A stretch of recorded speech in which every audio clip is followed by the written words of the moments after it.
Welcome, everyone. Thank you so much for joining us. I want to do a special shout out to our partners at Hirsch Philanthropy and the Hellman Foundation for supporting us and telling the story of community collaboratives, as well as acknowledge the wonderful team at the Reimagine Collective in supporting us in collecting these stories and articulating in a way that allows us to share this important work that has happened over the last 2 years. At this point, we'll hit the next slide, please.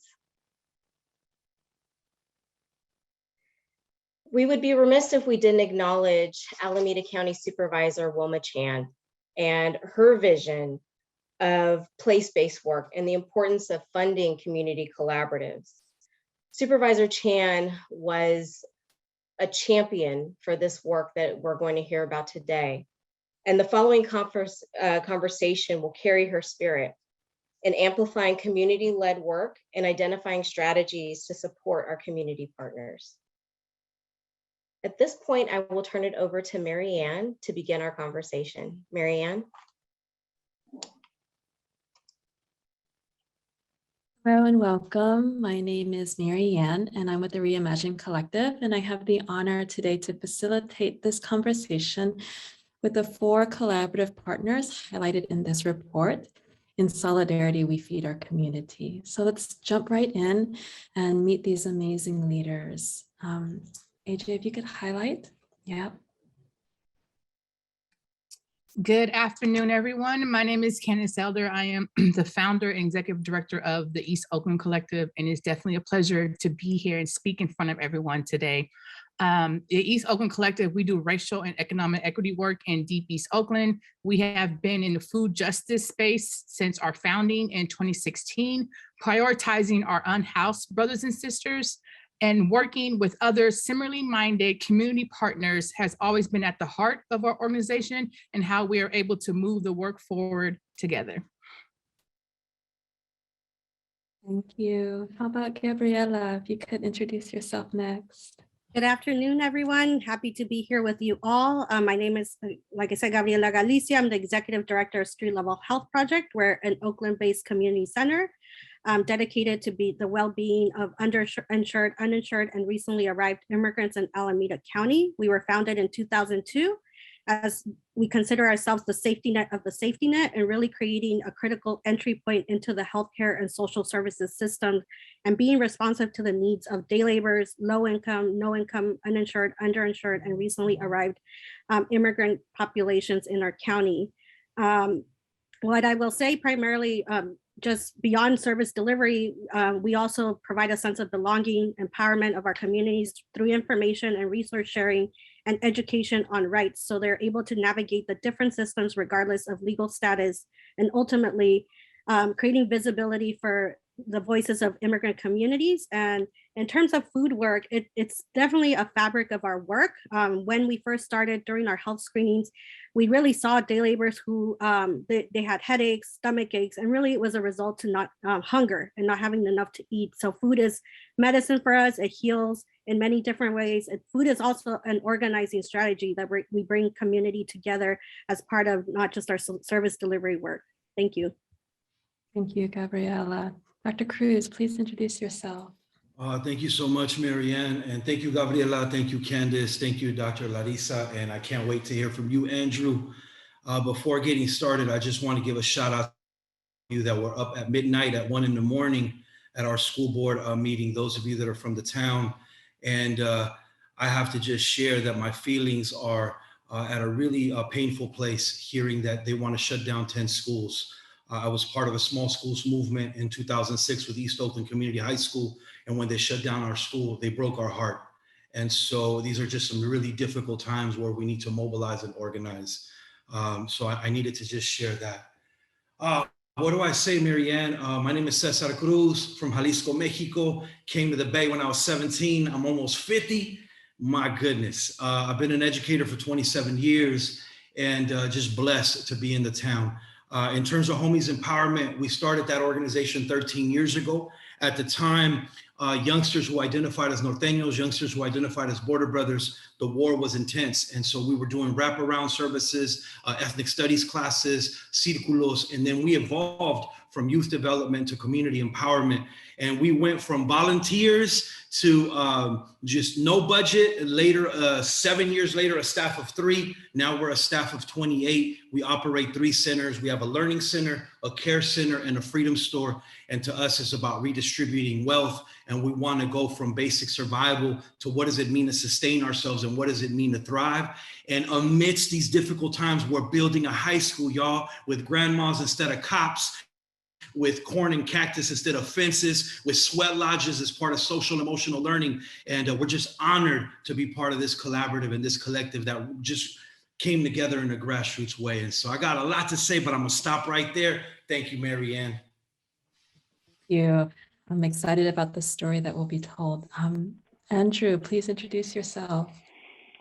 Thank you so much. And all of us are going to be sort of lamenting going after Cesar, for those of you who've heard Cesar, go.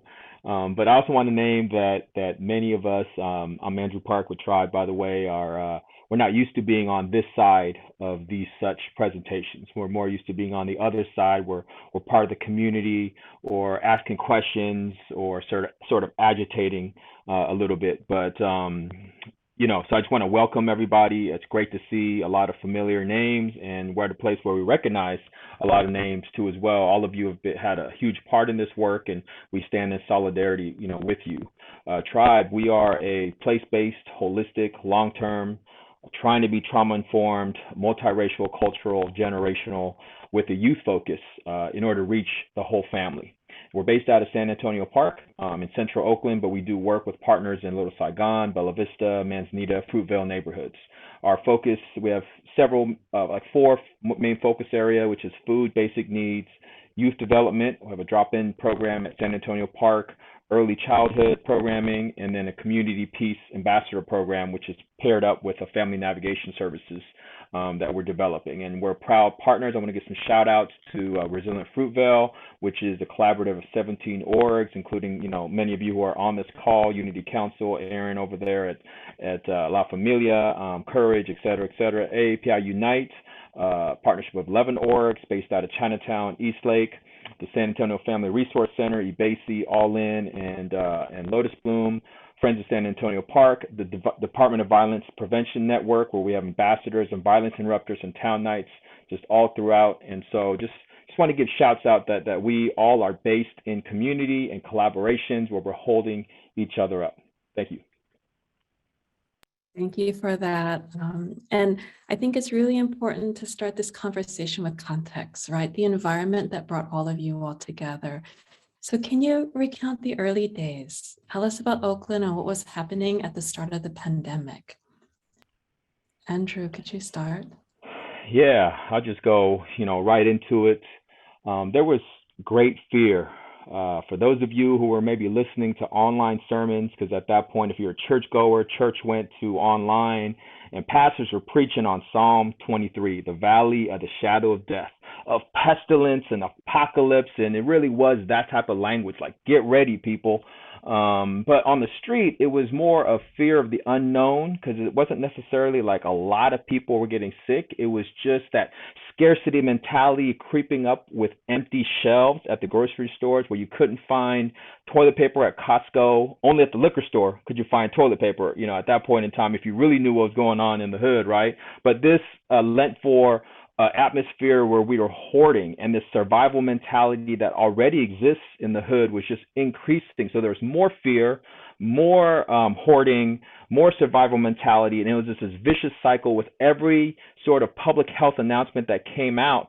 It was like we were getting shut down, locked down, stay home, or you're going to die, basically. And so many agencies, starting with the government, then the schools, and then many CBOs, even some of our big anchor ones, and clinics had to shut down following government orders, either furloughing people or having the privilege of working from home. But as many of us remember, and this is what brought us out of the work, brought many organizations out of the work, is that our folks did not have the privilege to shelter at home. They were the essential workers, and they couldn't work from home. The working poor, that's how we know them. We don't use that term. And before essential workers came up, it was that we know folks with either regular jobs or side hustles, that you had to be out there to earn and feed your family and pay the rent, because there was no CV, COVID paid sick leave at that point, no remote work that could be done, or other safe ways to make money. And, for us at Tribe, we really wanted to shelter in place and stay home. But in thinking about it for like all of half a day, we saw that we had no choice. If you guys remember, like March 9th, March 10th, schools closing, and then the next week, universities shutting down, and you had to go outside with a letter, right? We could work, like we had to work around the shelter in place order and show the community sharing and solidarity, that there's just no way we could fade to the back, because we felt like other stuff was going to start happening in neighborhoods, not just stealing, but just more of a scarcity mentality where fear and stress was going to lead to additional health problems and not be able to get stuff. So we just had to share. So we stepped out, and I want to name some partners. It started with the food bank, who overnight we had heard lost the majority of their distribution network just like that. Because who does the food bank distributions? It's churches, the elderly, who do it voluntarily, right? And as we stepped out with the food bank, other partners quickly joined us, starting with individual donors. We did a Facebook campaign, raised like within 7 hours, $3,000 for 10 families to receive $300.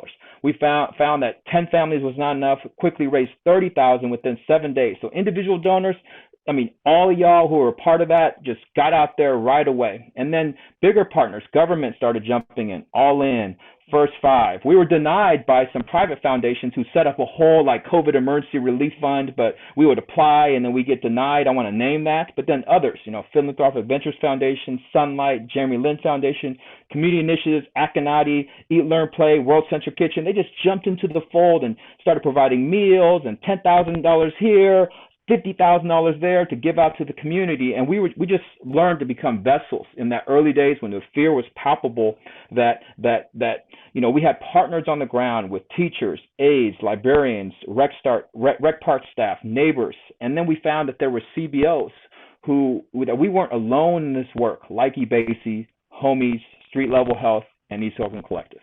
I'm just going to pass it on to the next person.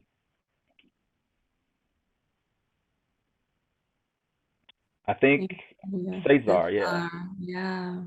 Andrew, I'm not saying you hella triggering me, man, but my goodness, like my palms are sweaty, not because I'm nervous. I was nervous before this, but you took us back to March of 2020. And like we in many ways, we've come a long way as a society. In other ways we haven't, but that was stressful hearing that. And so where do I take it? So for us, we had been operating something called a freedom store, and where people shop for free for already 2 years on between 76th and 77th in East Oakland on MacArthur. But we were really focusing on redistributing what the community was asking for, which was access to different products, access to clothes and things like that. And then when the shelter in place came, our leader at the time, Selena, who is an alumni of the program, started with us when they were in middle school. Now she's the Freedom Store coordinator. And then she's like, we can't do this. Everything that Andrew just said is happening. Like there's nothing in the shelves. People are hella hungry. People are losing their jobs. We got to do something. So I apologize to society, but we defied the shelter in place. And we started operating 10 days after the shelter in place was ordered, and we began what is now known as the Freedom Store. We had no idea we would be serving 2,000 people a week. We have 4,900 families enrolled and 19,000 residents of the greater Alameda County. We had no idea. I also need to tell you, we had an operating budget of $10,000. That's it. And we just decided, let's put all $10,000 in the hood on the block because we need to feed our people. But it went from 50 families to 100 families to now we need access to diapers and toiletries and cleaning supplies. And we didn't know where to get them. Now, mind you, Even though we're an 11-year-old organization, we've never had a government contract. We've never had a city contract. We've never had a county contract. We're a grassroots, straight up organization like that. And so we start doing this work and we're like, we need to call the homies. So we called Tiny and Mutiado from Poor Magazine, and we called Mustafa from Basic Ministries, and we called JP from Youth Food Project. And then they kept saying, man, you got to talk to Andrew. I'm like, who the heck is Andrew? Whose tribe? And so Brother Mustafa and Pastor Rev, who is one of our board members, brought us together, and we met Andrew. And Andrew was like, I see y'all doing it in the East. We're doing it in San Antonio. What do y'all need? And I was like, well, we're going to hella stores from Target to everywhere else buying hella expensive diapers. And he's like, I got you. So, and I'm like, what do you mean you got me? So I show up and I meet Lisa Cruz, and I get to this huge makeshift warehouse that Tribe created, and they gave us 120 boxes of diapers. I kid you not, I started crying. I thought it was Christmas in May. And then, so Andrew, first of all, is crazy, but good crazy, like hood crazy. Then he's like, guess what? I'm going to buy 2 vehicles and I'm going to give you a box truck so you could reach more people. Are you kidding me?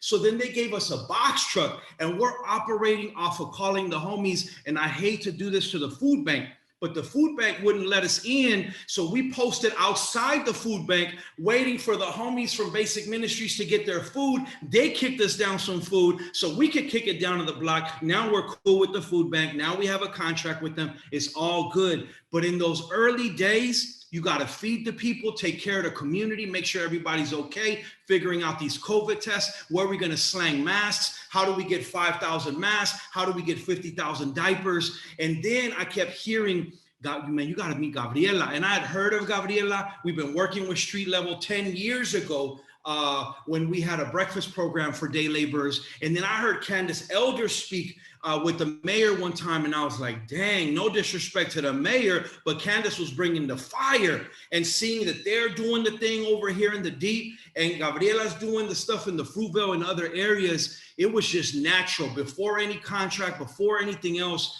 it was like, okay, I'm dating myself, and this is the last thing I say. Voltron came together, and then so you see this Asian American brother and Andrew, you see this indigenous Raza sister and Gabriela, African American, and Candace, this Paisa and me coming together, and we formed like this indigenous people of color Voltron, and we're like, let's do the thing. I don't know if that made any sense to funders. I don't know if y'all watch Voltron, but I'm gonna pause right there. Thank you. Gabriela, Candace, can you continue the story? Definitely. It brings me back to those days, and they were really hard, but I'm glad we found each other, right, in all of this. So I'll just give a little context from our perspective working with the day labor community. We really quickly saw, right, that this wasn't just going to be a public health crisis, but really it was going to be an economic and political crisis. We saw very quickly how COVID-19 exacerbated many issues of food insecurity and intensified health issues, chronic illnesses, anxiety, depression.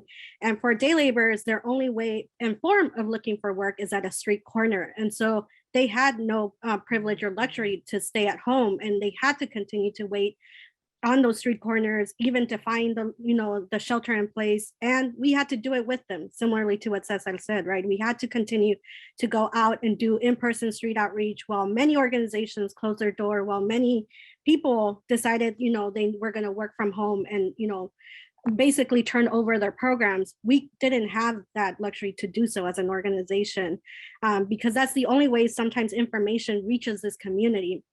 And day laborers were very vulnerable, as many other communities. They didn't have a social safety net or an economic safety net to fall back on. And so really it was a time of uncertainty, and continues to be.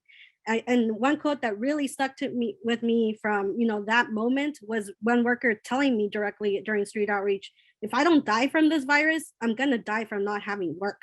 I'm gonna die from not having food, right? So their concerns went beyond just getting COVID-19, but really it's like, how am I going to actually survive myself as an individual and then be able to take care of my family?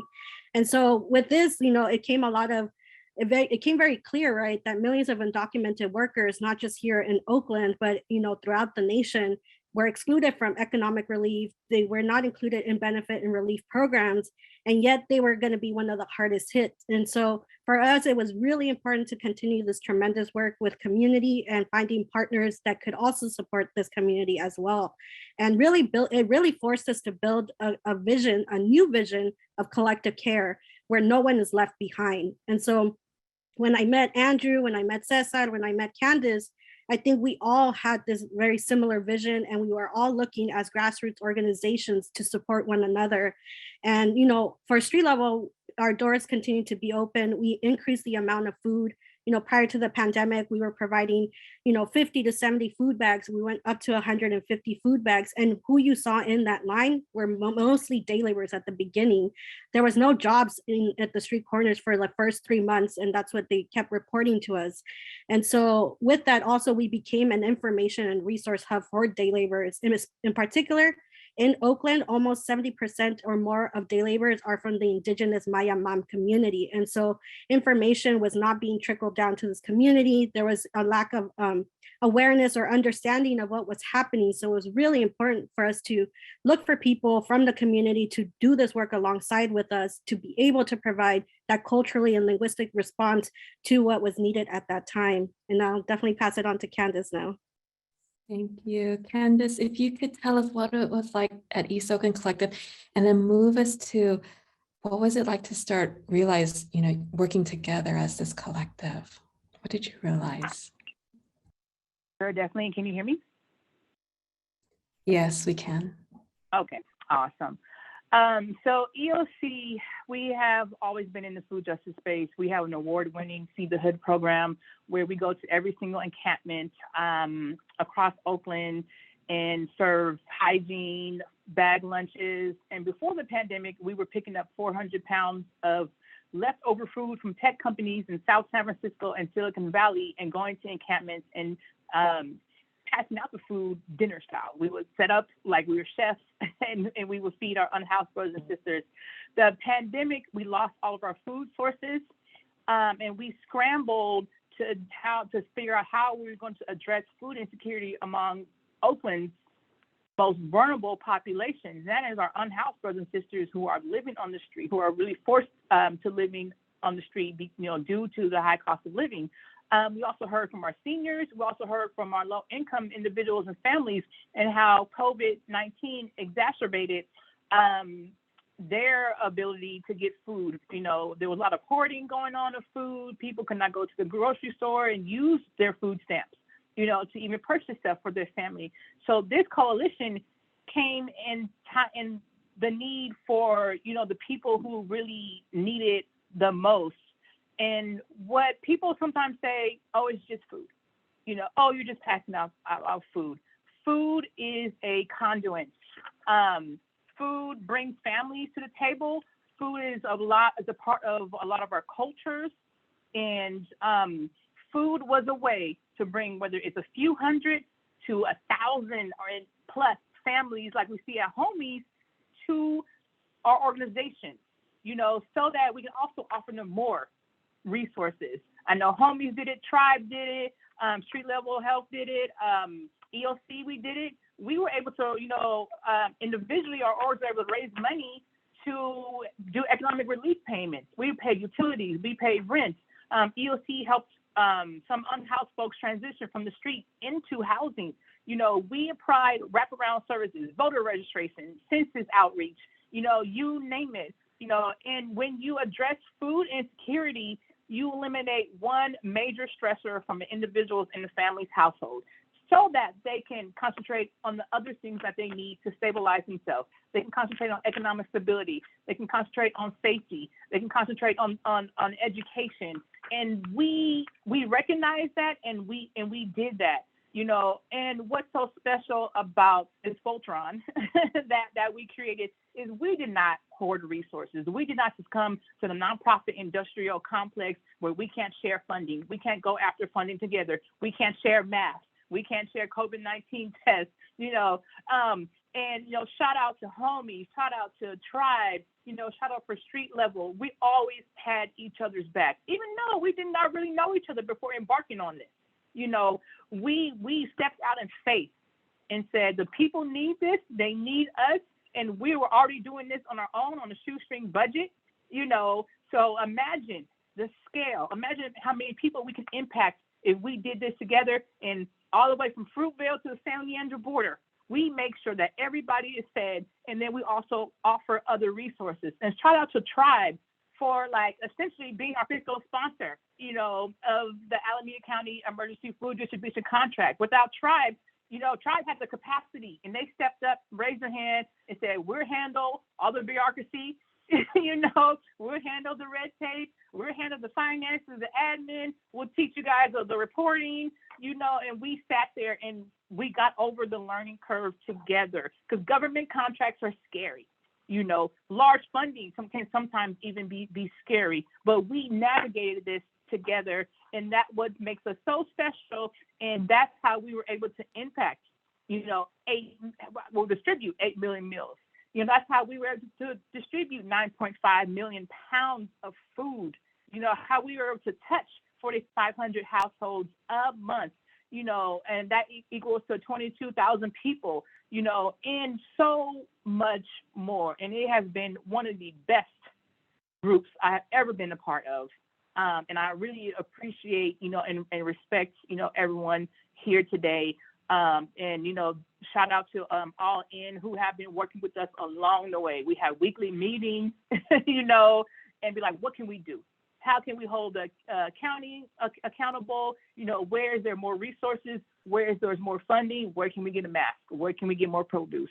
And that has been able to help our collaborative, continue to grow. Thank you, Candace. You see the numbers on the slide, but tell us more. Gabriela, can you tell us more about what it was like working together? Definitely. I want to echo some of the things that Candace already shared. I think, like we mentioned before, we didn't really know each other, or we didn't really do work together. And I think it was really as a result to Tribe and Andrew, to his leadership of bringing us all together and saying, hey, we may not know each other, but we know our community really needs this partnership. How can we make this happen? And so I really appreciated finding this group, building trust quickly, which is very hard to do, especially as grassroots organizations. There's been many times that we've been burned. There's many times that people have taken credit for our work. And so, to be able to build trust this quickly, it really was amazing to see. And I think really it was also coming from a place of coming together as leaders, grassroots leaders, working for the community, collectively putting our strengths together to serve the community. That was the center and the heart of what, our guiding post was really that, right? Putting egos aside, putting everything aside. So, and the need to come together in the space during this difficult times as just human beings, leaders, community, right? It wasn't just hard for the community to go through this. I can't even imagine some of the things that, and the stories that I've heard from the community that Street Level serves, but just also as leaders and holding these spaces for this community and the trauma, that happened during this time, because let's face it, this pandemic has caused a lot of trauma for all of us. And so, and even more so for vulnerable communities. And so we really needed to have a space where we can just be vulnerable together. Our Thursday meetings were really great, although sometimes we were tired, or, we were going meeting to meeting, back to back. We really appreciated having that space together to bring our visions together, to talk about our successes, our challenges, and ultimately to be able to support one another. We also were very compassionate. We had open, honest, and very respectful dialogue, especially when we had disagreements or when we saw things differently, and trying to hold ourselves accountable on how we can do better, right? For example, we had conversations even about how do we break our own cycles, right, in this group around patriarchy, or how do we support women of color leadership? And so those are just some examples, although those were tough at times. Sometimes we were still doing our research and still, practicing it and learning. We're able to at least admit, hey, I can learn something new from this group, or I can learn something from one another. And I would say, lastly, this space has been really important to strategize, right? I think at the end of the day, although we got that grant from the county, we still knew that it was still not enough to continue to serve the community in all of the ways that they needed. So really bringing the stories from what we were seeing on the ground every week, figuring out how do we organize together, how do we build together, and what is our long-term vision and strategy that we want to continue to work over time to better support the needs of our community. And so I think it's a unique space. I really have appreciated having the space, and we continue to dream together beyond, just the food landscape. Thank you, Gabriela. Andrew, do you have more to add? Yeah, I'll just add one thing and be real short, is that collaborations are so tough. You always, as a CBO or whoever, have a choice. Do you want to do a collaborative application or a single application? We used to always say collaboration, and now we're leaning, to be honest, more towards single, just because we've learned how hard collaboration is. But one learning has been, in terms of working together, is that the key to collaboration is action. Action-based collaboration clarifies mission, reduces interpersonal drama and egos. I mean, can I get an amen there? Makes clear how funding should be split. And it really, action-based collaboration provides the community what is most needed, not just like in pandemic or emergency situations, but also just in everyday, what's needed in the community, which, we believe is real engagement and implementation of services, not just done as a token measure to fill deliverables or billing units, but to just really be out there in the community, not just providing basic services, but also turning out 15 parents for an OUSD meeting to fight school consolidations, or a city council meeting to fight for more of the soda tax out of the general fund and into community programs. I mean, it's just this action-based, and I think that when there's no money involved and you do it on the strength, then you can simply, it's better. But when there's money involved, it gets tough. How you equitably split it up, big, large organizations to small, et cetera, et cetera. But I got to say, in terms of working together, that we really have not seen that. It's not like the accountability hasn't been there, but because there's a level of trust and being honest and real and being driven with the community as our ultimate board, as who we're accountable to, as who we serve and who we stand in solidarity with. It's like we're never outside of ourselves.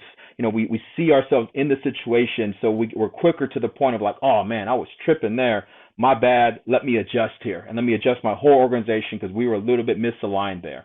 So I'll pause there. Thank you, Dr. Cruz.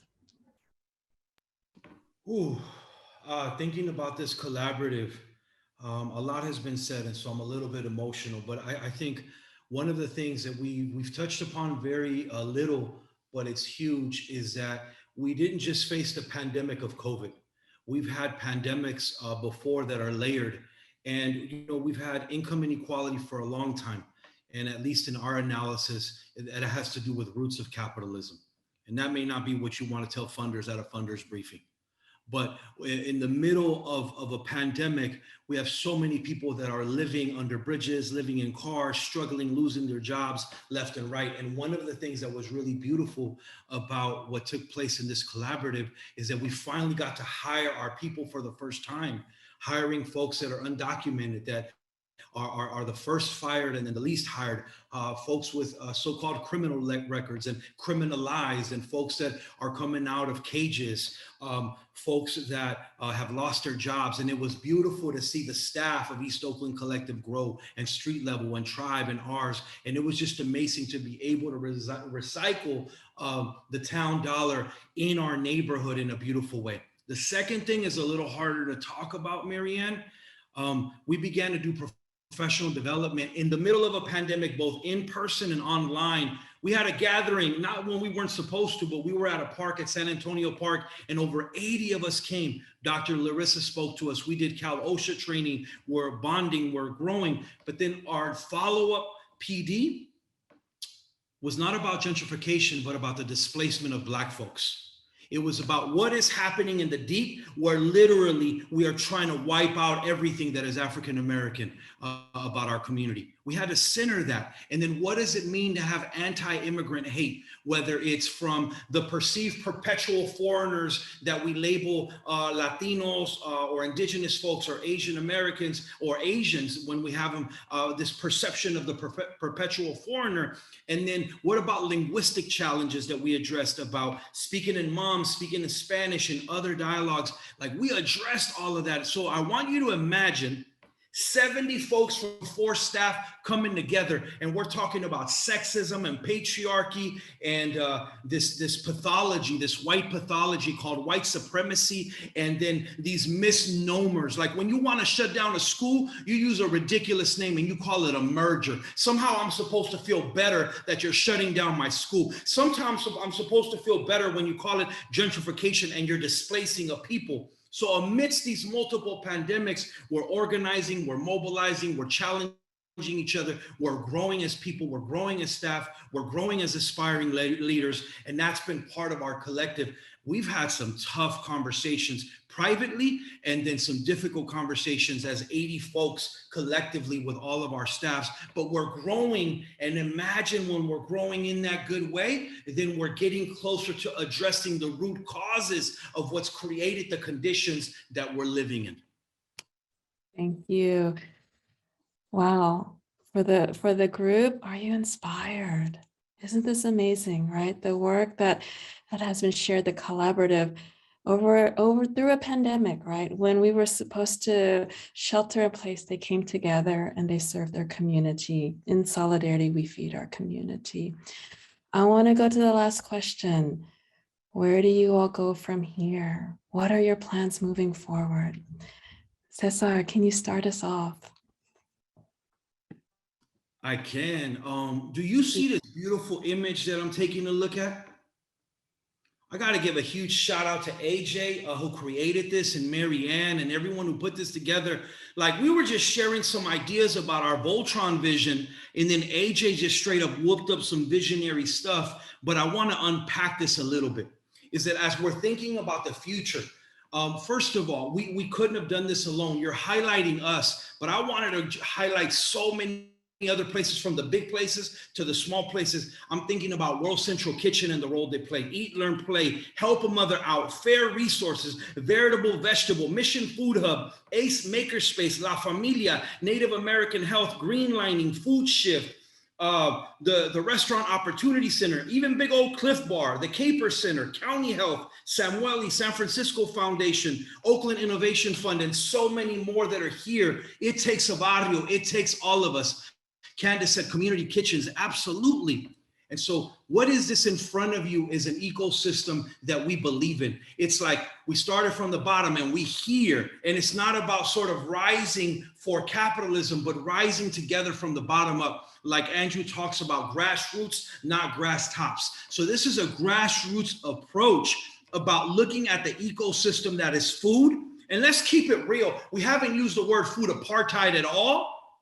And we haven't talked about food sovereignty at all, but it's part of a larger ecosystem of what does it mean for us to be well? To be well means we have land, we can control our destiny, we have good schools, we have good food, we have good healthcare. That is all part of wellness. And what we're envisioning is this dynamic Voltron, starting with Homies Empowerment, and then I want to pass it to Tribe, is that we have just partnered with the city of Oakland, and we're reclaiming 20,000 square feet of land on 104th and 105th and MacArthur, and we're going to grow our own food with 100 families, so that if Andrew is growing tomatoes, and Gabriela is growing corn, and Candace is growing, let's say, what are you growing, Candace? I'm trying to think. Squash. You're growing that squash. We can share with each other, and we're not so dependent on someone else. We're going to grow our own food. And then we're in a food desert, y'all. I want you to name me 5 healthy, inexpensive, dope restaurants in Deep East Oakland. They don't exist. They don't exist by design. So we're opening up our own restaurant, y'all. We crazy. The Homies Cafe is the beginning of that. And then we're going to be cruising down the street with an ice cream truck. What? But instead of like hustling sugar, it's going to be packed with fruits and vegetables block by block. So we redistribute the block till we grow our veggies. And that's the beginning of where we're headed. We have no funding for that, but we have prayers. We have our ancestors. And if You can give as a society $20 million for the sheriffs to do food work. I'm hoping that collectively with everybody here, you give $20 million to the organizations that are here and more. No disrespect to the sheriffs, but like, come on, how are we gonna do this from the bottom up? We gotta fund the people that are doing the work. And so with that, I wanna pass it to Tribe about where in this Voltron Tribe will play a role and where they'll take it to. Thanks, Cesar. I'll keep it short again, but I think that the infrastructure is there. We've built it over the past 2 years. We have partners, and as I said, like the food bank, community kitchens, farmers from Salinas and Stockton, and along with City of Oakland, Caltrans even, who not only gave us space to grow our own food, but also a football-sized field space so we can have an outdoor warehouse for mass distribution with shipping containers. We specifically want to target jobs for the block. If you talk to any violence interrupter or folks who are into workforce development, they will honestly tell you like, hey, jobs don't stop the violence. That's not, it's got to be a holistic thing where jobs are placed in certain agencies that can really turn it around. So you can't just give money to traditional or just to traditional workforce agencies, but it's got to be like those that are really connected and are not just doing jobs as a means to fill deliverables, right? And then also just reaching the hardest to reach. We've just found that there's just communities whether it's certain Pacific Islander brothers and sisters, whether it's recent immigrants who just don't have access, who speak Arabic or other languages, third, fifth, 10th generation folks who've been here who no longer speak another language, don't have access to other things, and don't have lost a lot too as well. And so to be able to just serve, who live in enclaves all throughout East and the Deep and such, and being able to reach young families, et cetera, et cetera. That's sort of our piece of the pie, and I'll pass it on to Candace or Gabby. I can go next. So I think for me, it's really important for us to continue to harness our strengths, as we've already talked about as a collaborative, and beyond just the food work, what else can we support one another? And just recently, we were able to get a contract together to be able to continue to do food, vaccine work, outreach and education. And so we're going to continue learning in this process.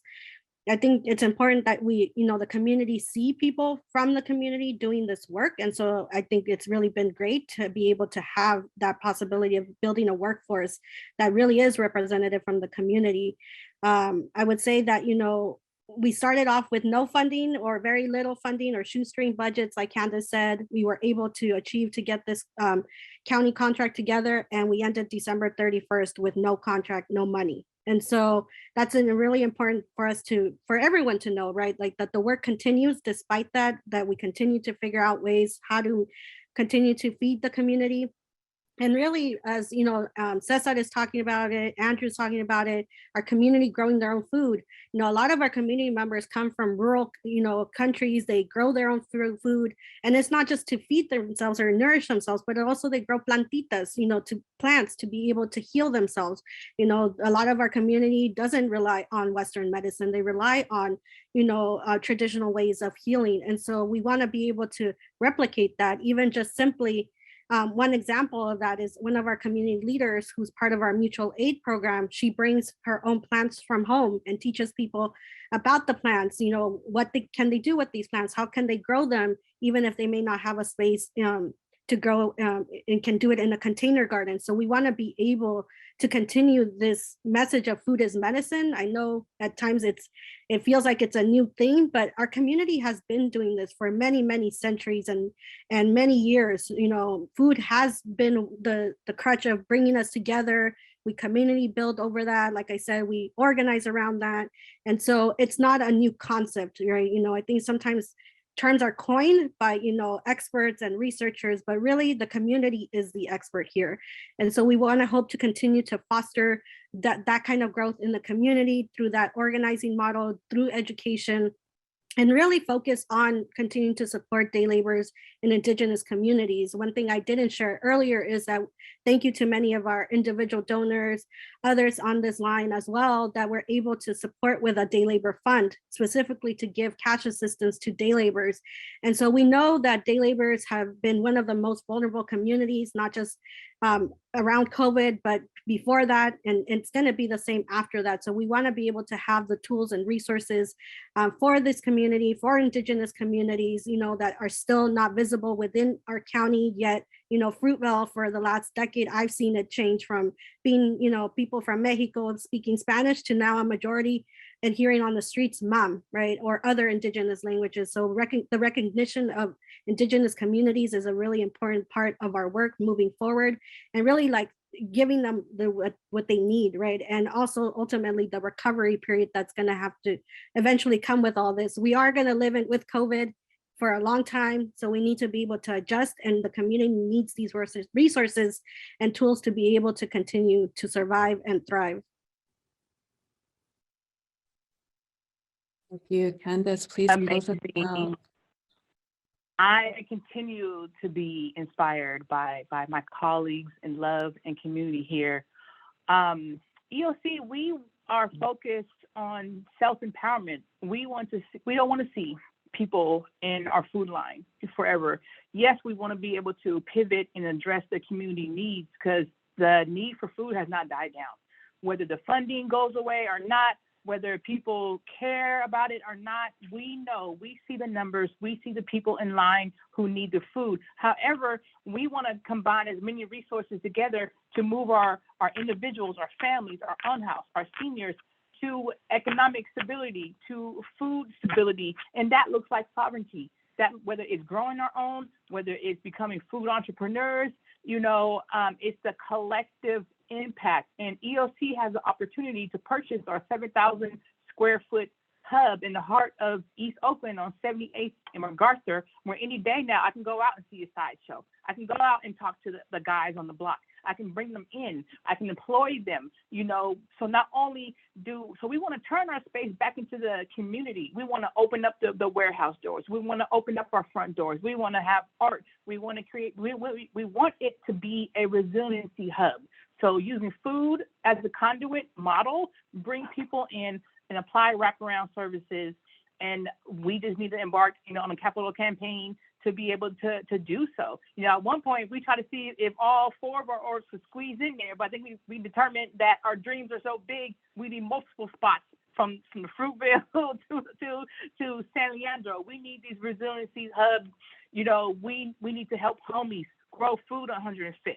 We need to help Tribe open up a hub. We need to help scale and support Street Level, who's doing amazing work for populations that people just drive by and ignore, and we need to, help EOC buy the block, essentially. I think homies at EOC has the potential to turn MacArthur all the way around, do a 360, because Deep East Oakland is also a resource void.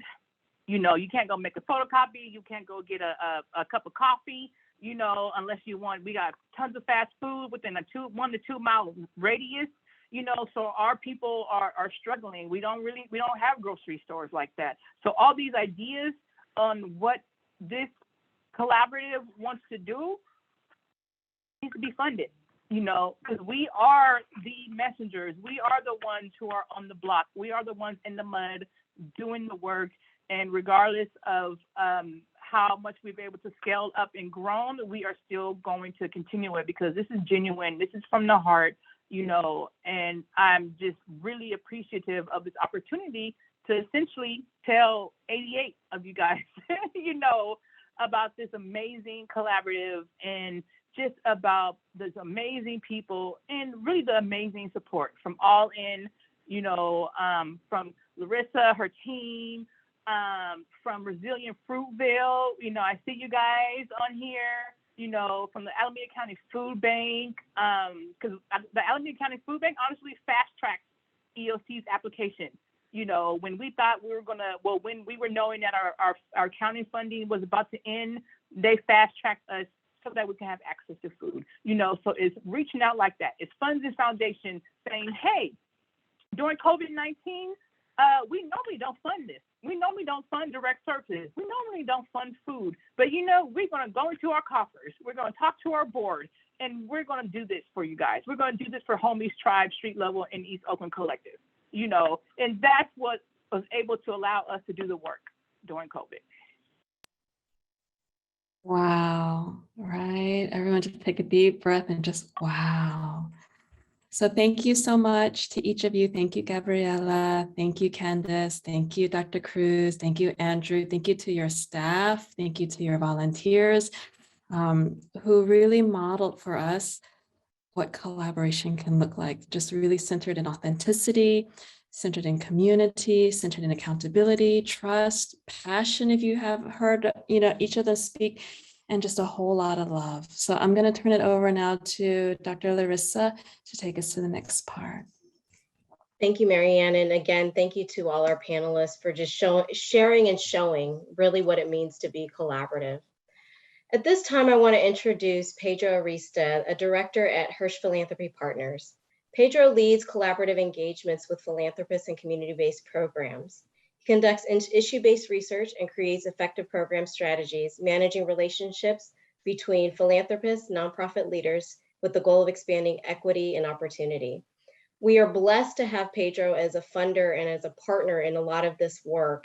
And we really wanted to have the opportunity to hear from a funder on the importance of funding collaboratives like this. So I'd like to turn this over to you, Pedro, to share a little bit of the work of Hirsch and Hellman Foundation and how we move forward in funding collaboration.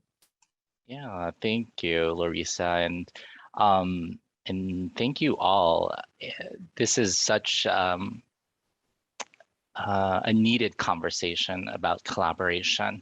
I just want to take a moment to share my deep gratitude to you, Larissa. I'm equally blessed to be in relationship and partnership with you and your team and so many others on participating in today's conversation on the call. Wanted to share my deep gratitude to you and to all the fantastic community leaders on the call, and also Reimagine Collective with Marianne and AJ for creating this space. Nearly 100 people are on this call, and for me that echoes the importance of collaboration.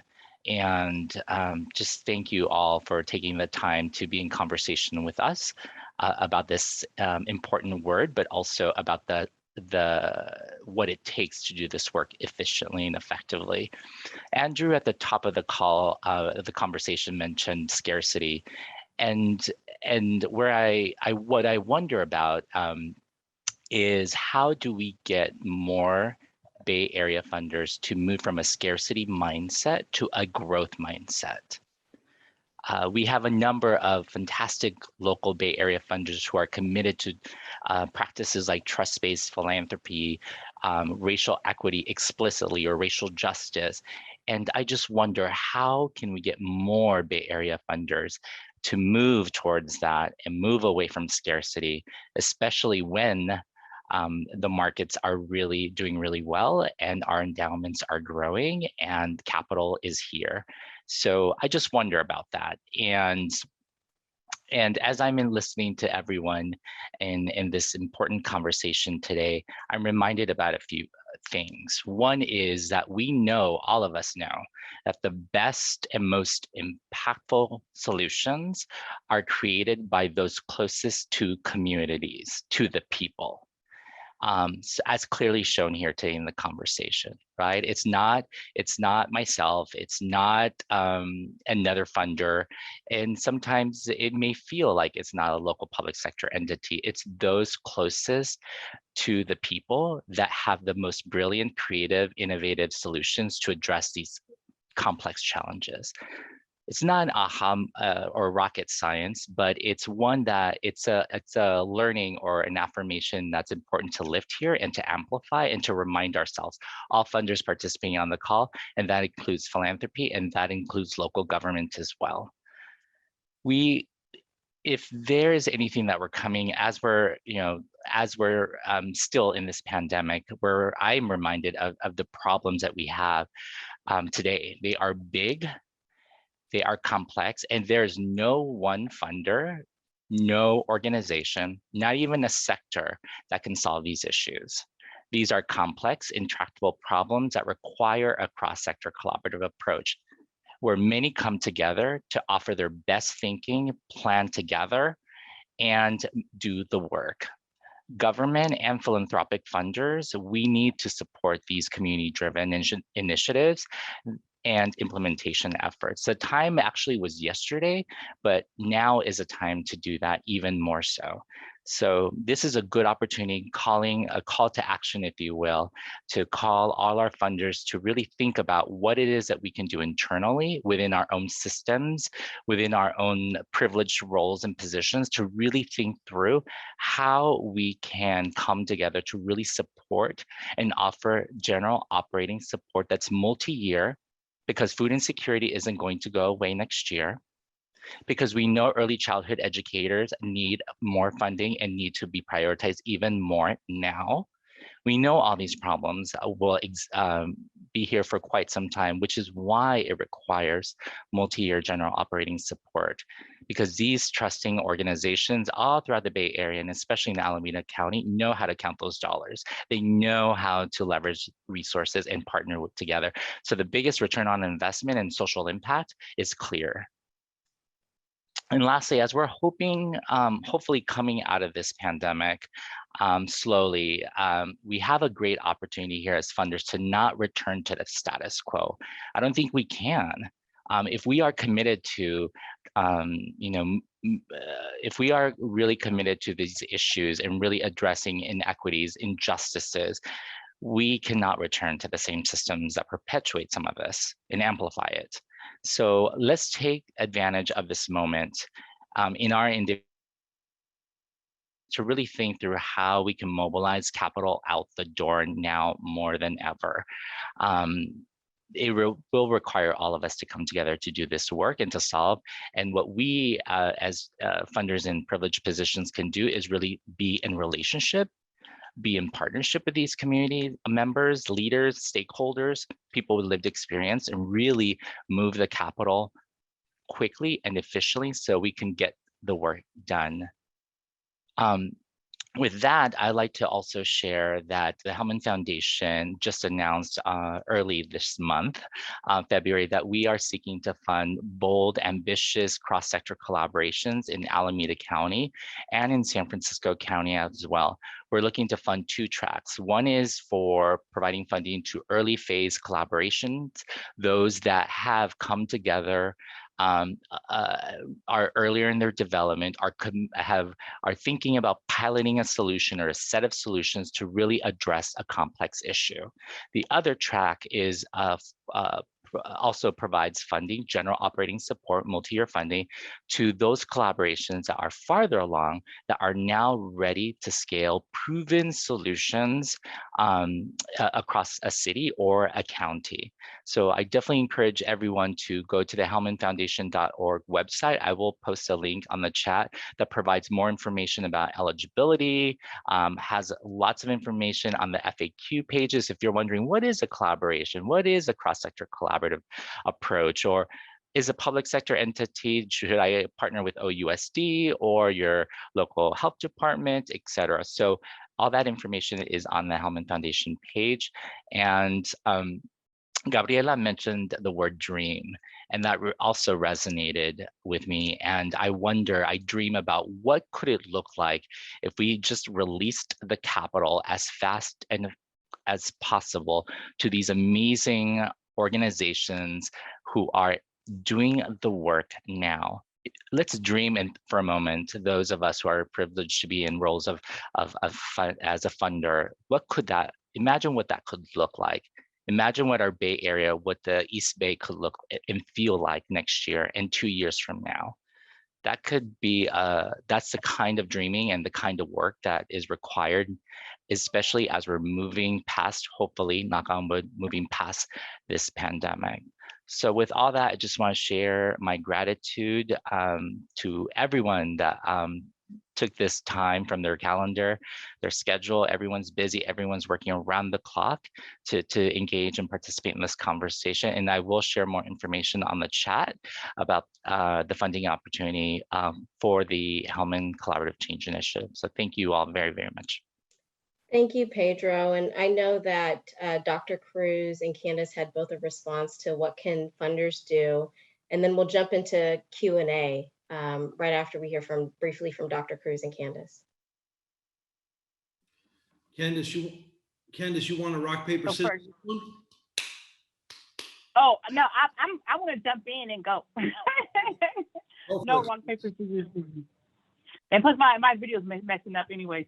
And I know you are going to be fire. I know you have a lot to say about this, but I just want to quickly, what my experience really relatively recently over the last year or so with funders that has been beneficial to me and my community partners has been inviting us to the table to have real, honest conversations about the plight of being, a small organization. And what are the challenges and the barriers to funding from philanthropy, and then opening the door to invite other people, because we have to open the door and have other like-minded community partners be funded and have the opportunity as well. And thinking with a growth mindset is taking a chance on organizations. Y'all know, who does work. You can talk to other funders and you can share lists, but it's saying, hey, while we're building this relationship, while we're getting to know each other, let's start off, with the $15,000, $20,000, $25,000 general support grant. And let's continue to get to know each other. And then we can go bigger, and do 50, 100 plus, multi-year funding. That's what philanthropy did with us. And just recently, EOC is only a few years large funding, but it's those funds and foundations, some of them which are on this call today, taking a chance with us and they have not regretted it. Taking, because we know philanthropy is really risk adverse, right? Taking a chance on this Voltron, taking a chance on like Resilient Fruitville and funding us, a large thing, because we know we are the ones doing the work. So it's having us at the table to be able to express that and to be honest and transparent with each other and find ways for general support, find ways for pragmatic support, and allowing us to recommend other organizations. I see some of my colleagues, both sides of the conversation on here. It's EOC being able to say, hey, I want to recommend both sides of the conversation for this funding. Here's their contact information. I can vouch for them. Here's an example of the works that we have done together, and they are as equally qualified for what we are receiving too. So how can we move this forward? And I'll turn over to you, Dr. Cruz. Thank you so much, Candace. Pedro, you just lit a fire in Candace, and then I'm just trying to kind of build on that. I have so much that I would want to share, but I wanted to give a shout out. I think unfortunately they left the meeting, but I wanted to give you an example of what that looks like in a good way. And so I don't know if Juma Crawford is here or if Elena Long is here from the Oakland Fund for Public Innovation, but I wanted to kind of show you what they've done that's beautiful and right.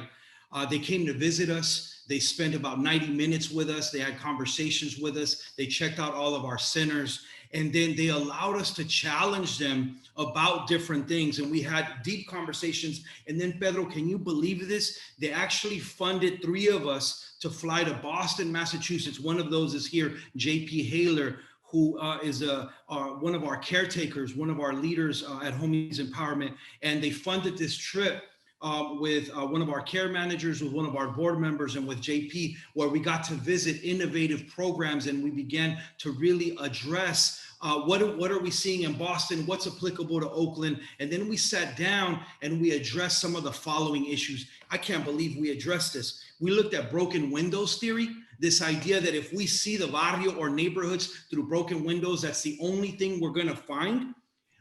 They didn't want to be problem-based. So much of funding is like, what's the problem you are trying to address? What are you trying to alleviate? Where that creates a certain vision of what we're noticing, as opposed to being vision-based. What is the world that you wish to see and how do you get there? It's very different than problem-based. And then finally, we were able to address the charity industrial complex, and then those of us that are perpetually we're perpetually the charity, and others get to be charitable. So it's really critical to address who gets to be a funder, who gets to be charitable, and who is perpetually charity. And why is it that places like Homies Empowerment does things differently, where people shop for themselves and they shop with dignity and they shop for freedom, and it's all free and it's about reparations. And so we are not looking for whatever kind of handout. We had an organization that rhymes with Wells Fargo, and they're a bank, and they came to us and they offered us a large sum of money. And when we wanted to have a conversation with this bank that rhymes with Wells Fargo,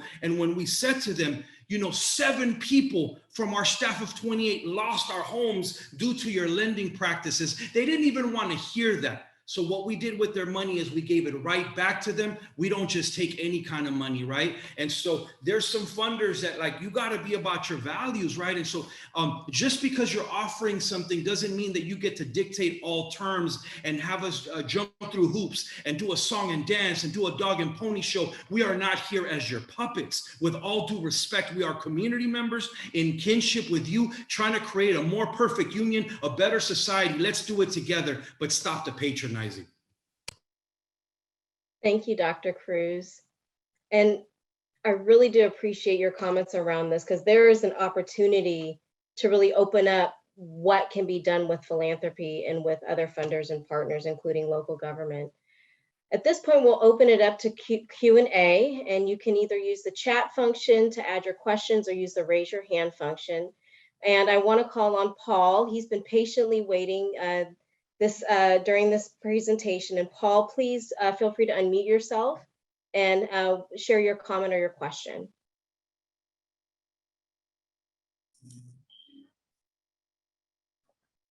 Looks like you're unmuted. Thank you all. I didn't realize this was I connected with Alameda County, blah, blah, blah, blah. I didn't realize this is really focused on Oakland, and I really appreciate all the input and discussion. Dr. Cruz, I love your passion. I remember way back in the day when we had to fight to eliminate lead poisoning in the communities. I am from South Hayward. I'm 75 years old. We've been doing this struggle for 1 million years. The first time I ever got involved, I was 16 years old, got stopped by the police for nothing, frankly. So then what I did, I went across to the ACLU office in San Francisco, learned about my rights as a juvenile. And that's how I began my stuff. It's interesting hearing the conversation, because I'm a member of the South Hayward Collaborative, which has been around since 1996, and it still exists. And we fought from the grassroots. We organized our parents, our families, and everything to convince not only public funding, but foundation funding to support our efforts. And what I learned about foundations, frankly, and I will say this just for reference, it's not about being critical to foundations.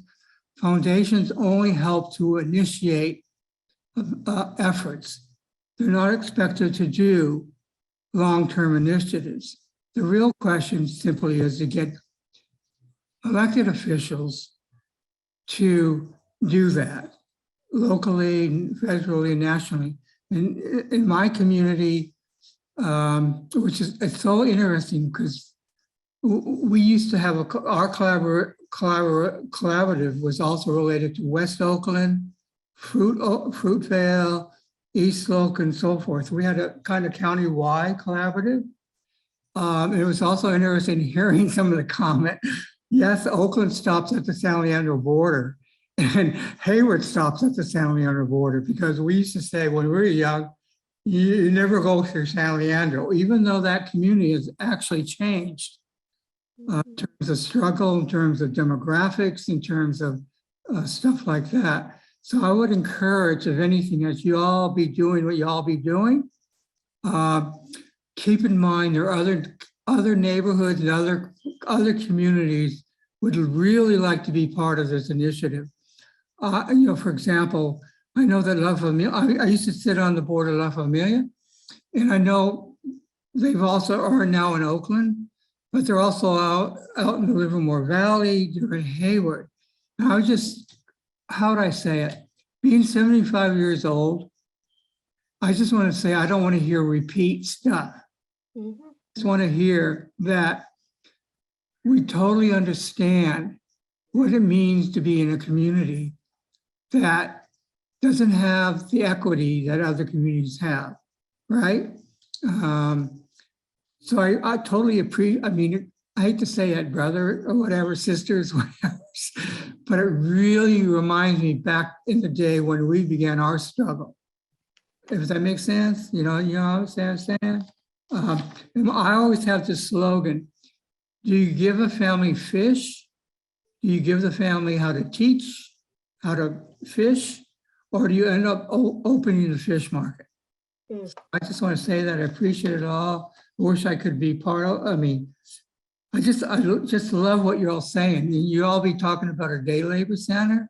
We had a day labor center in my community. It ended up getting shut down, not because it was not needed, it's because the funding sources gave it all up. And we still have day laborers in the neighborhood are still struggling every single day. So I just want to say, whatever we all can do together, bottom line is supporting our families, supporting our kids, supporting sustainability, and becoming self-sufficient or self-reliant. Because, you know, my thing is, you know, government only does so much. Foundations only do so much. So we have to take that funding advantage and build it, you know, so when they all leave, we're still here. Does that make sense? Yeah, you know, understand? Absolutely. So I Thank appreciate you for that, Paul. passion, Dr. Cruz. I appreciate everybody's stuff. I mean, I guess I feel like I'm the Lone Ranger from Hayward, South Hayward, but you know, it's all good.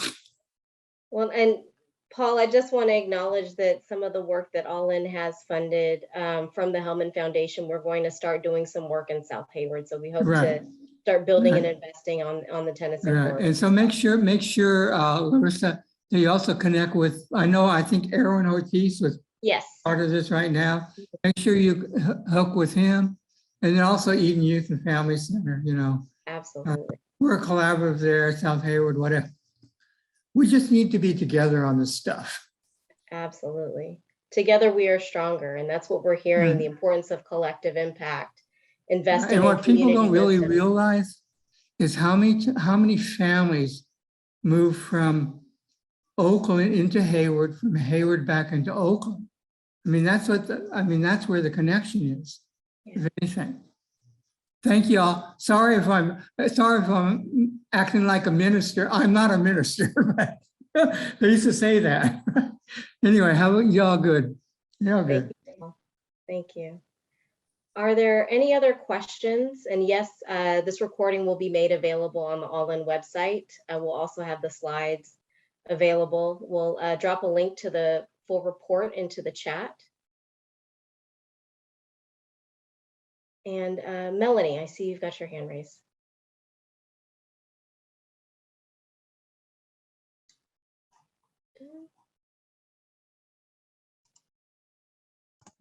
There we go. Is that working? Yes. Great. Okay. Thanks, everybody. Thank you so much. It's just an incredible presentation. It's wonderful to have you all here together telling your story. I just want to say to the funders in the room and to everyone in the room, some of you, I think, tuned in last Friday. Oakland Thrives had our annual summit. We had Jeffrey Canada speak, and he gave a crucial message to all of us, which is that when they in Harlem, 25 years ago, decided to create a budget based on what it would actually take to lift the outcomes of children and families, that's when the blinders came off and they created the vision for the Harlem Children's Zone, and they created the budget that they took to funding organizations that enabled it to be created and then thrive into what it is today. the model for so much of the Promise neighborhood work, and an inspiration for a lot of neighborhood-based work across the country.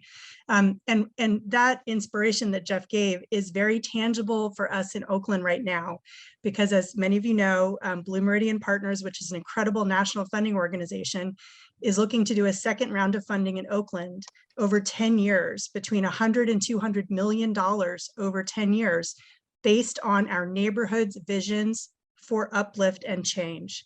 So this presentation today, honestly, I feel like should be page 1 of Oakland's proposal, and not limited to just the neighborhoods that you all are serving, but how do we create this type of vision in West Oakland? How do we create this type of vision in Deep East Oakland? How do we really bring all of the neighborhood coalitions around the table and do a comprehensive plan over 10 years for what would it take to actually do the thing? So we have that opportunity. This is not dreaming. And to the funders in the room, Blue Meridian is looking for a local match. So we need to look at our public sector partners. We need to look at our philanthropic partners in the Bay, and we need to come together around this, because this is really a once in a generation opportunity. And we can do this, and it will happen. It has to be based on neighborhood vision. So thank you for bringing that today, you guys. Thanks. Thank you, Melanie. Any other comments or questions? And we put a link to the report in the chat. We'll also put into the chat links to our websites for the organizations involved here and contact information for folks. While we're waiting to see if there are any additional questions, I do want to give the opportunity to our panelists to share what is one takeaway that you would like folks attending today to walk away with.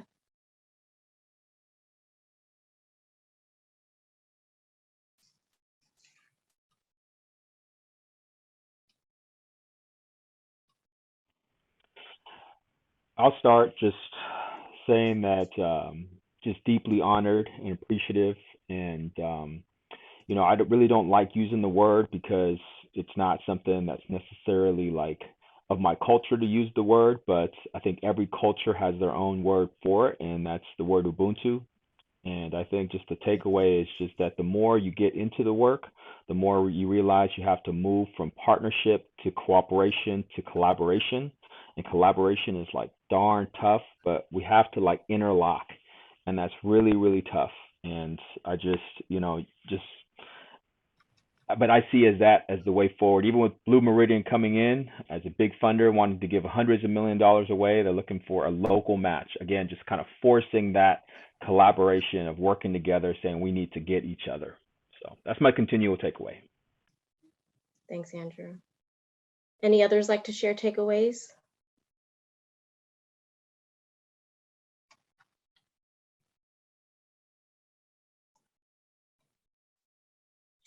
I mean, I'm actually at a loss for words. You know, I am just, you know, soaking this process, you know. So thank you to All In for documenting our story, you know, and for allowing us to be able to share our partnership, our Voltron, our collaboratives, you know, with a large audience, because it truly has been one of the best experiences I have embarked on while doing this work, in that we continue to move forward, holding each other, you know, holding each other accountable, speaking up for each other, you know, behind closed doors.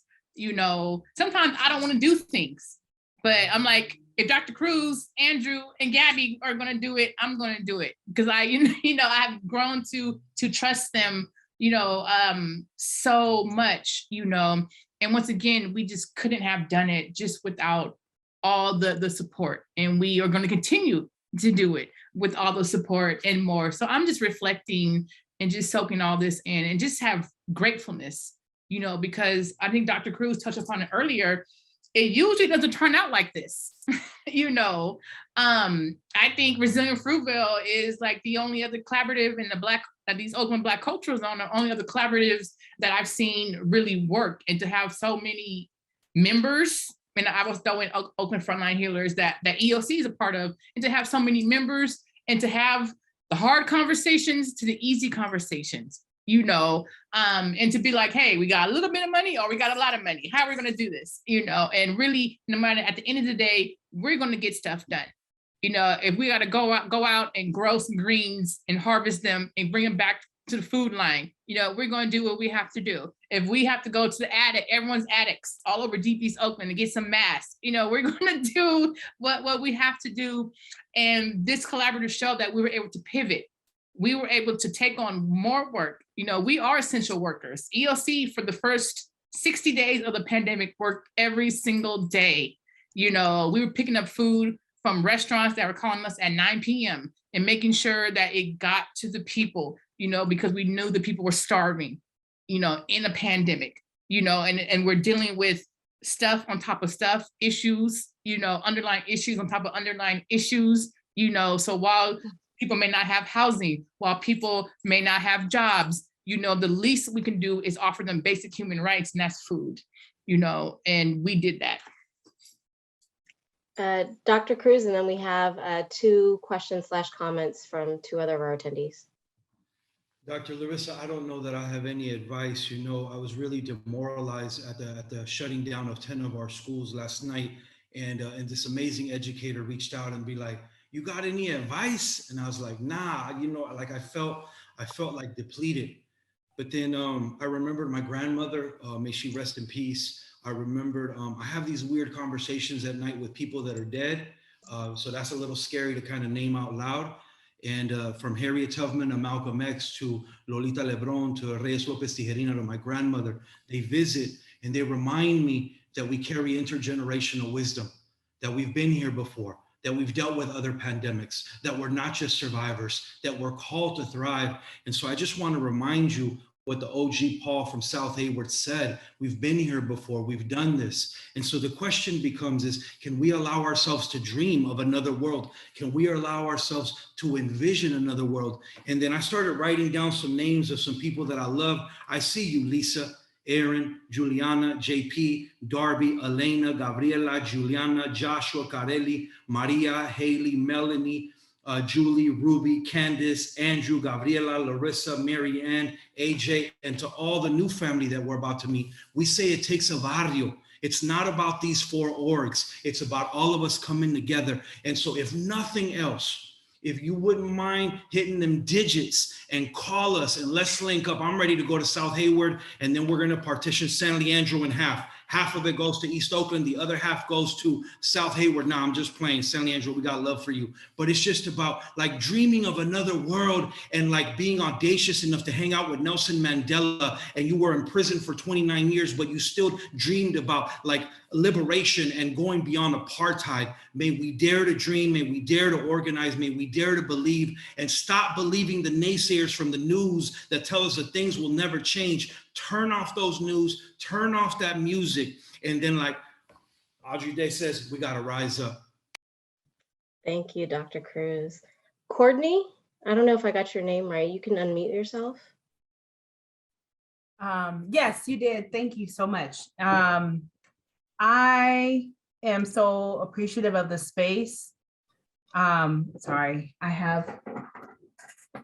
this happens right when the sun's starting to come through. So I'm really appreciative of the space for a number of different reasons. One, just as a person, a resident of Oakland for about 20 years now, I was thinking about just all the change that I've seen, even in just like the last 8 years, right, leading up into this, and then how much of what was happening prior to that, especially I used to live in West Oakland and got displaced and had to do a lot of like work, organize my neighbors and stuff when all of that happened. But just in particular to Oakland, I'm personally thinking about like the impacts that happen to people when there's these like big shifts and change, and listening to the experiences of each of you that have decided to find ways together to roll up your sleeves, and looking at how much the pandemic like intensified the impact. It's really inspiring for me. And I'm just thinking about like, where can the work that I do fit in to support that better, and to, how can I show up? But also the thing that I love so much about the Bay Area that I think is so unique is the history and like, how can we also move forward to continue to tell and uplift these experiences and stories and collaborations and opportunities so that the next generation of leaders can feel emboldened to really stand in their place to help sustain the changes that are coming and to innovate as they need to, right? With the needs of the generations that they're going to be representing. And so I just feel really excited about the conversation today. And I have a lot of questions and I've just wanted to put that out in the space. Thank you, Courtney. And just so folks know, I am documenting questions in the chat, and knowing that we are coming up short on time, we'll look to work with you all on getting responses to your questions. And at this point, before we close, I do want to turn it over to Gabriela to say some last few words, and then I'll close this out and provide some additional information on next steps. Gabriela? Yeah, so I think it's mostly been said already, but I just wanted to just reiterate, just taking a chance, right? Taking a chance to partner, taking a chance to have that difficult conversation, taking that chance to fund. I remember the story of, 20 years ago when Street Level Health Project started, and hearing the story from our founder, Kathy Ahoy, on how, someone took a chance on us and said, hey, we want to see what you have to offer. And that was Philanthropic Ventures, which I saw earlier on this call. And so just being able to take a chance on, innovative ideas, new organizations, helping us build our capacity. I've seen all of these amazing leaders here. They're not just executive directors. They're not behind a desk, right? They're actually doing the work, right? Wearing multiple hats. I know from writing grants to, going and picking up food to doing other things. But why do we, as BIPOC leaders, have to do all of this and serve the community, right? So it's a lot to ask. And I think it's really important that with the funding being directed to service work or organizing or other things, it has to come with capacity building. If we want to continue to see leaders like this in this field and not burn them out, especially BIPOC leaders, we need to be able to provide them the support that is needed, and to provide, like somebody said earlier, the next generation. And so really being able to give us those tools to thrive, so then that translates to our communities thriving. And so that's what I wanted to end with today, just to make sure that, as I think Pedro asked earlier, what can funders do, is really looking at that and dismantling some of the ways that funding creates and perpetuates this type of leadership and people, moving away from the nonprofit sector because they've burnt out. Thank you so much, Gabriela. And it's taking a chance is all we ever ask for in doing this work, and taking a chance and investing in us, investing in community. Bottom line, invest in community. We deeply appreciate each of you for joining us today. The recording as well as the slides will be made available on the All In website. We've added our contact information into the chat. We'll drop a link again to the report. Special thanks to our panelists, Dr. Cruz, Gabriela, Andrew, and Candace. Marianne and AJ, thank you for your facilitation and technical assistance. Special thanks to Hirsch Philanthropy Partners and the Hellman Foundation for their support of this work and being present to help us tell this story. And deep, deep gratitude to Alameda County, the Board of Supervisors, agency staff, particularly from Healthcare Services and Social Services, Alameda County Community Food Bank, and First 5 Alameda County. And these were some of the larger partners during the pandemic that really looked for ways to change how they worked so that we could get the money moving quickly, could get folks on money on the ground so folks could do the jobs that they were already doing. And so deep thanks and appreciation to everyone. Again, this information will be posted on the website shortly, and we'll hope to get an email out to let you all know when it is formally posted. Thank you all so much for a wonderful, wonderful briefing, and we look forward to partnering in collaboration with you in the future. Take care all.